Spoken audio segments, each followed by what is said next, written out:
History has an unfortunate habit of always repeating itself.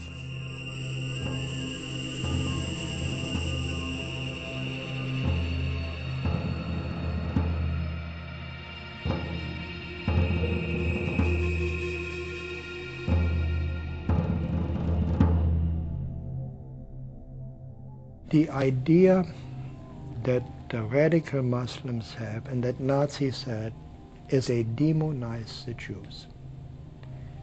You know, they just turn them into demons. And I mean, this is exactly what happened in Germany.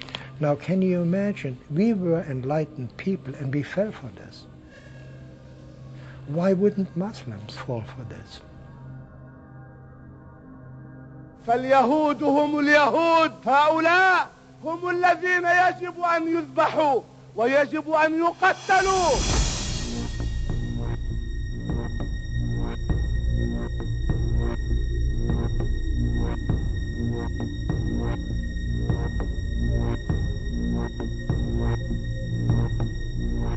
They are killing the infidels just like the preacher in the mosque told them to do.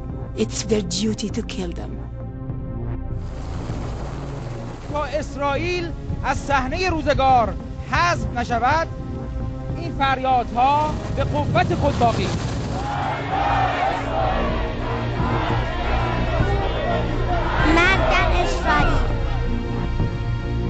I watched anti-Semitism since I was a young kid, and now the world is reaping. These eggs are hatching, and what's coming out is literally something that comes out of Nazi Germany.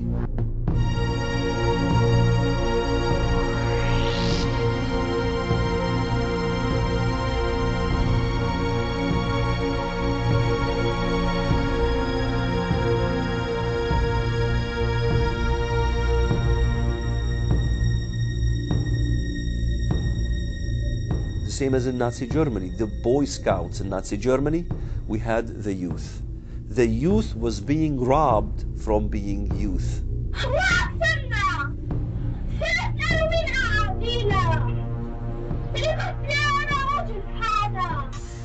I think the worst form of child abuse is teaching a child to hate. What we have on Palestinian TV and on Saudi TV over and over again are little kids being taught songs, I want to be a suicide bomber. إذا احتجت على باب القدس أصبحت فدائيا بزي مقاتلي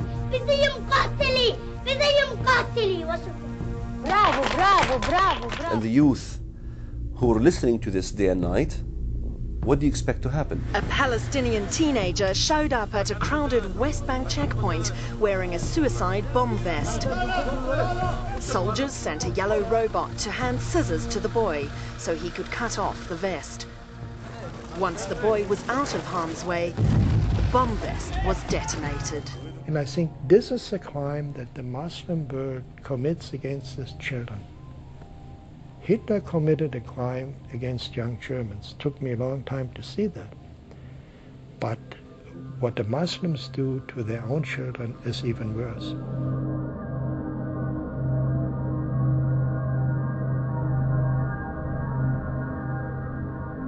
They tell Arab children that Jews bake cookies with their blood. منيح. أصلاً إحنا في عندنا مهمة القيادة ولازم ننفذها بسرعة. إيه؟ شو هي؟ This is a scene from the television series Al-Shatat. It was broadcast on satellite TV stations that reach hundreds of millions of viewers.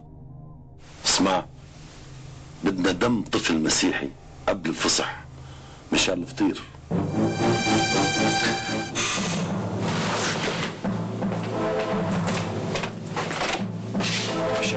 شالوه حدا شافكم؟ لا. متأكد؟ طبعا. معناتها خلينا نبدأ فورا. مدام ادوا على البيت. تكرم حبيبي. بعد شوي بنروح. Throughout the Middle Ages, there was this libel that the Jews needed blood of a Christian child to make matzah. Now, of course, today the world knows this is totally libelous accusation, no connection to truth at all. Yet the Al-Shatat film was able to include a video depiction of this ancient blood libel as if this is real Jewish ideology.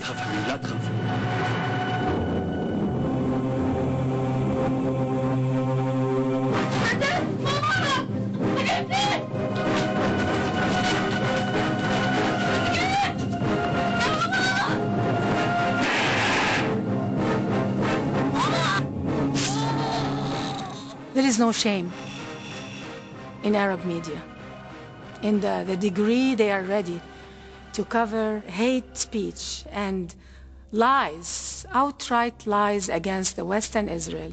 التي تصنع الفطير من دم الأطفال الأبرياء. This is a war of propaganda in which the same techniques of subversion that we saw earlier in the challenge posed by fascism and Nazism are repeating themselves. The propaganda of Islam is very similar to the propaganda of Nazism. It's the same hate speech, paranoia, and us against them.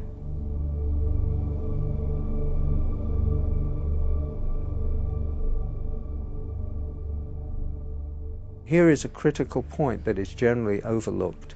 The anti-Semitism of the Nazis had a great appeal already in the mid-1930s to many Arab nationalists and Islamic fundamentalists. From the mid-30s, from 1936 on, Hitler and his propaganda sections made a great effort to win over the Arab peoples of the Middle East.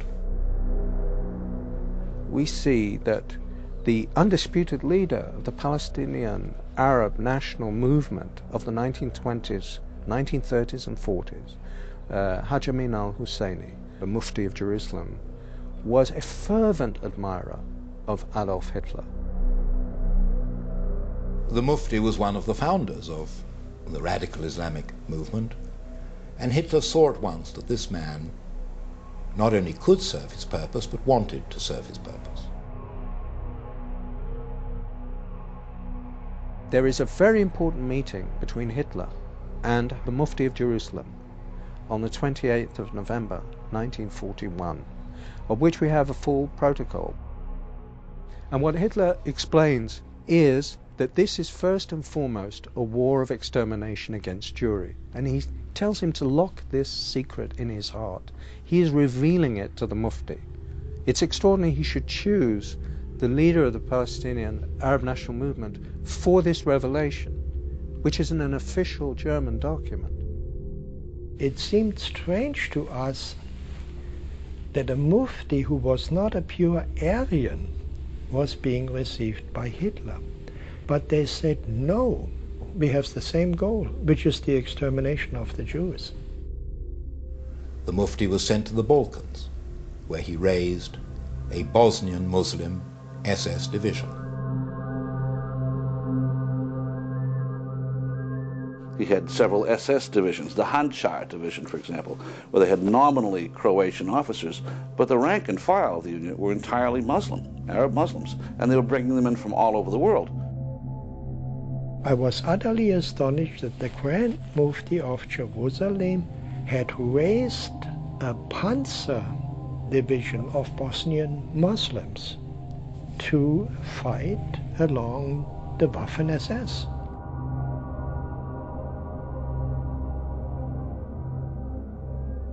The fanatic Muslim world and Hitler both agreed that no ideology can exist beyond theirs. It's all-encompassing. A secular dogma like Nazism is less dangerous than this Islamofascism that we see today. It's less dangerous because Islamofascism has a religious twist to it. It says God the Almighty ordered you to do this, not the Führer, you know. So it is way more dangerous. It's trying to grow itself in 55 Muslim states. So potentially you could have a success rate of several Nazi Germanys if these people get their way.